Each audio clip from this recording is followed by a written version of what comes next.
Tenses are not for writing and remembering and cramming the rules. Not at all.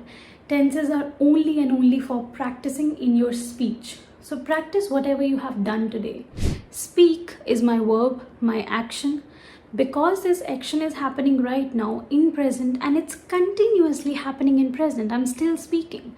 So I will add ing after my verb. So speak will turn into speaking. So when an action is completed in past, but it still matters in present, there is something left in present with the action, or the action is completed in recent past, so the effect of the action is still there. Welcome to Uninterrupted,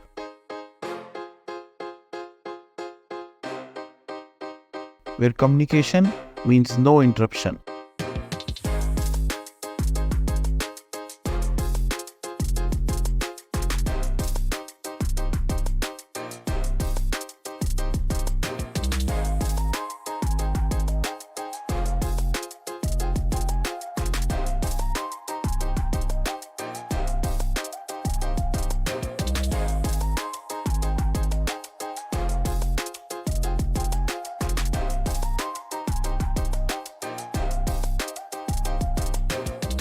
Welcome to Uninterrupted. My name is Hina and I will be talking about tenses today. So I'm back with tenses. I've already talked about simple present tense, but before I take you towards another two tenses that we will be discussing in this video, I want you to do something. You know that. You have to like, share and subscribe so that I can come back again. Of course, right? So today I'll be talking about present continuous tense and present perfect tense. Now, if you have revised your helping verbs, if you are clear about your helping verbs, it will be very easy for you to just think about the tenses as soon as I name the helping verbs out. So today, when I talk about present continuous tense, what is the name telling you? Continuous. Something that is continuing, something that is in the continuation, right? That is what this tense is about. But it is about present continuous tense. That means right now, in present, something that is in continuation. As simple as that. The name is explaining everything. Present continuous means something that is in continuation in present. We use is, am, are helping verbs in this present continuous tense. Now you know when do we use is, when do we use am, and when do we use are. You know what pronouns or what subjects take is, am, are. You know that, right? There's only one change that you have to make in tenses, that is with verb, because verb is always changing in tenses. That is the only thing that you have to understand. So here, in continuous tense, you have to make one small change. In fact, in all the continuous tenses, you have to make this one small change with verb, that is adding ing with the verb. Yes, ing. Ing, learning, singing. So ing with the verb will tell us that something is continuing. So when you talk about continuation, that is when you add ing after every verb or action that you're talking about. Alright, so what is this tense about? Something that is happening in present, something that is continuously happening in present or right now, right? So what am I doing right now? I'm speaking. What are you doing right now? You are listening. So I'm speaking, you are listening. What is it? It is present continuous tense. I do not have to learn anything else. I do not have to do anything else to understand this particular tense. Now let's understand the rule of this tense before I take you towards more examples. When I'm saying I am speaking, you know with I we always use am, right? When it comes to is, am, are, we always use am with I, always. So you know when I say I dash speaking, I will use am here, right? Speak is my verb, my action. Because this action is happening right now in present and it's continuously happening in present, I'm still speaking. So I will add ing after my verb. So speak will turn into speaking. I is my subject, because what is a subject, my dear? I told you action, something that is taking up action. That is what is subject, right? And who is speaking? I am speaking. So answer of who, you remember, that is also subject. So when I am speaking, and I is the one who is taking action, so I is the subject. And with I we use am. So there will be subject, there will be is, am or are, according to the situation, according to the subject. Then there will be verb, first form of the verb, base form of the verb, speak, listen, sing, dance, and then there will be ing added to the verb. And then if we require, there will be an object in the end. So I'll repeat the rules for you. Subject is MR, first form of the verb or base form of the verb with ing and object. That is the rule of present continuous tense. Now give me an example. What are you doing right now? You are listening. So you is the subject because this action is done by you.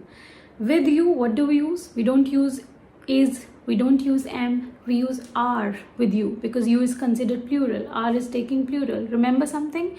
If you don't, then go back to the prior videos, alright, where I talked about helping verbs. So you is taking are. Then what are you doing?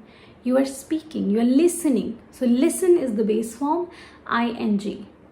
And if I talk about what are you listening, if you want to add object also, then you will say you are listening to me, object. All right, you're listening to this video, object. All right, so we have added subject, then ismr, then base form of the verb, ing and object.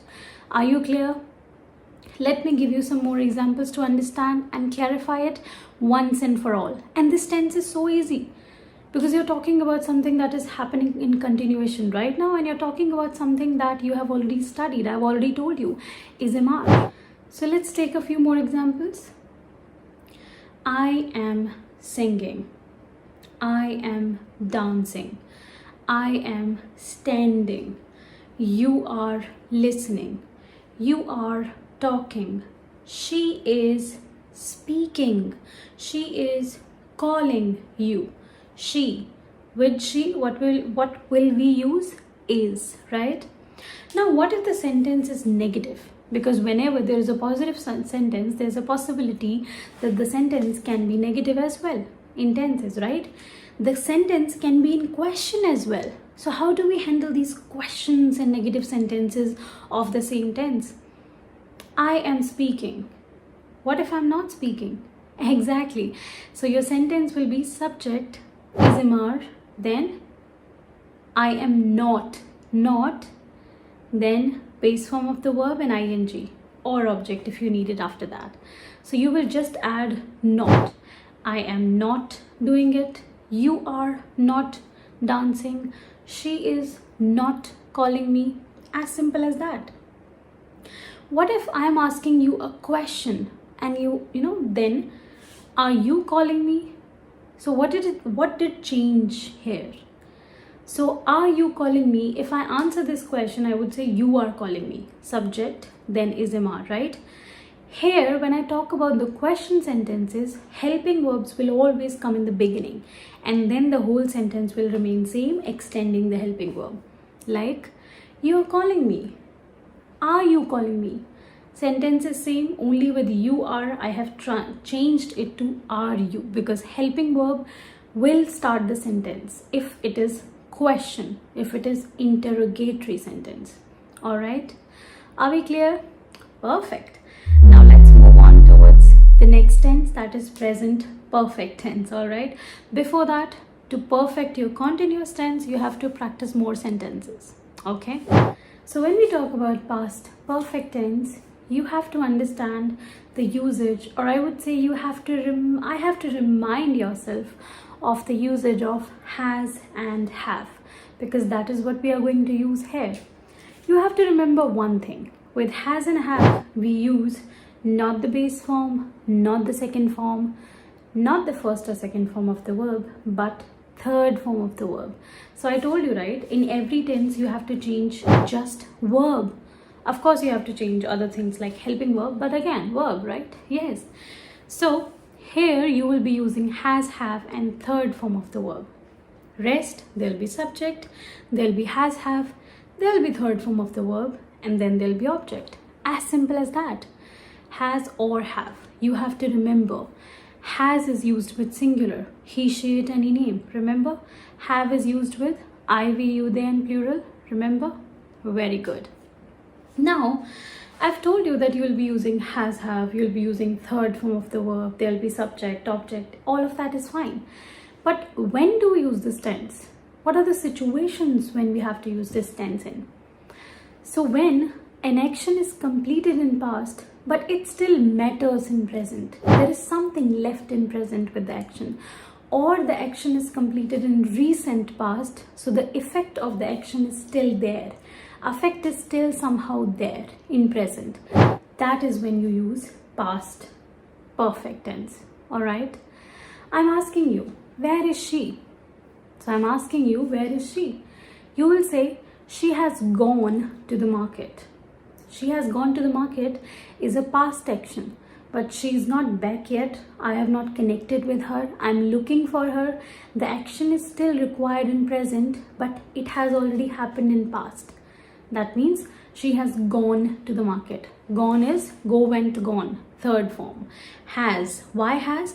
Because with she, we always use has. So she, subject, plus has or have. Here we use have, has. Then we use third form of the verb and object. To the market. Alright? Have you done your work? Now that is a question sentence. In question sentence, I told you, helping verb will always start the sentence. And why is it have, not has? Why am I not saying has you done your work? You know it, right? Exactly. Because have, you is always taking have, not has. So I will say, have you done your work? And if I have to say it in a proper sentence without question, or if it's a statement, I will say, you have done your work. You, then has or have, then do, did, done, third form, and then object. In question, has or have, then our subject, then our third form, and then object. So, have you done your work? Now, what if the sentence is negative? I have not done my work. Exactly. I, subject, then has or have, then not. Then there will be third form of the verb and object. So I have not done my work. You have not done your work. Simple, right? It is so simple, and that is why it is perfect tense, because it is perfect. Okay?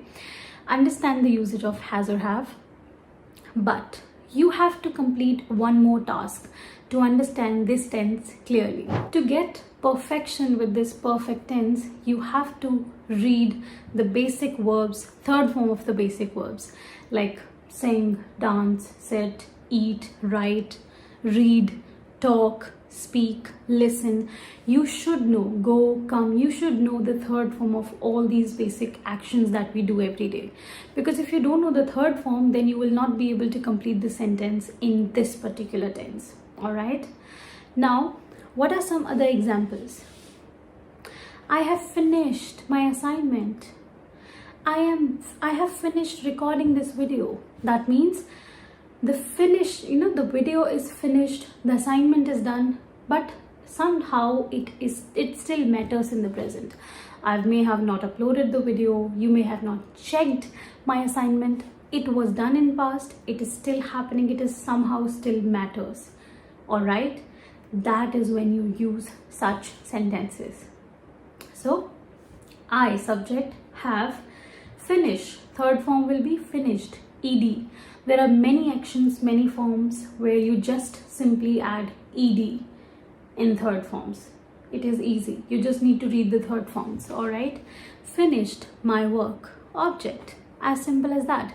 What will be the negative? I have not finished my work. What will be the question sentence? Have I finished my work?